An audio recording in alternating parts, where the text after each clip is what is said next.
నైతికాంశం విద్యాబోధన పూర్తి అయింది.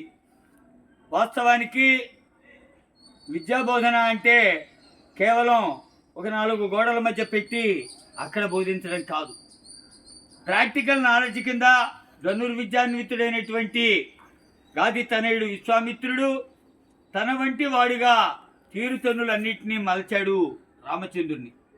ఆ ఇంటి మర్యాదను పట్టి లక్ష్మణ సహితంగా తయారు చేశాడు. మరి రామలక్ష్మణులు ఇద్దరిని తీసుకుని వెళ్ళాడు.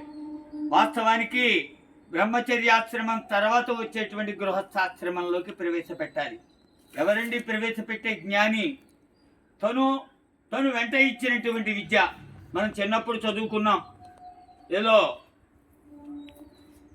పంతులకి కాసిన పాలు తీసుకొని వెళ్ళి ఇస్తే పంతులు నాకు పాఠం చెప్తాడు, ఆ పాఠం తీసుకెళ్ళి నేను మావయ్యకి ఇస్తాను, ఆ మావయ్య నాకు పిల్లనిస్తాడు, ఆ పిల్ల పేరు మల్లిమొగ్గ, నా పేరు జమీందార్ అని. మరి తను విద్యాన్వితుడైనటువంటి వాడు తన యొక్క విద్య వెలుగు చూస్తే ఆ వెలుగు వెంట తనను పెండ్లాడబోయే ఇంటి వస్తుంది. ఇది సమాస్థితి. అలాగే విశ్వామిత్రుడు తన వెంట మిథిలనేలేటువంటి జనక మహారాజు యొక్క చాటింపుని విని అక్కడి స్వయంవరానికి తీసుకొని వెడతాడు.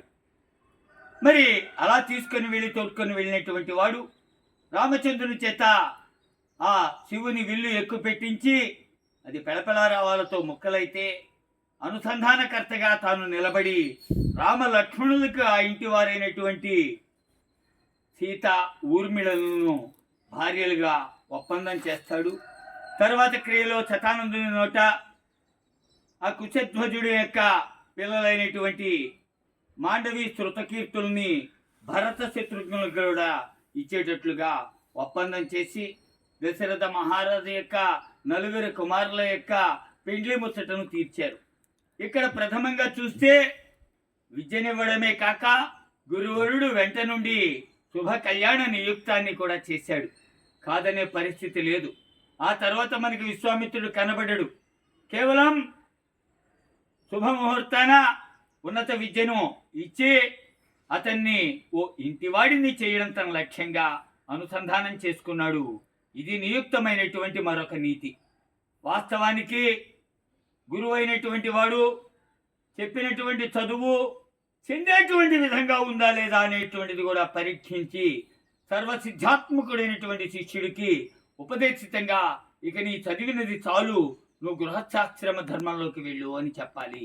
అలా చేయించినటువంటి మహోన్నతి ఆది కావ్యమైనటువంటి రామాయణంలో విశ్వామిత్రుని లాంటి గురువులో మనం చూస్తాం. మరికొన్ని విషయాలను ఈసారి పరిస్మరణ చేసుకుందాం.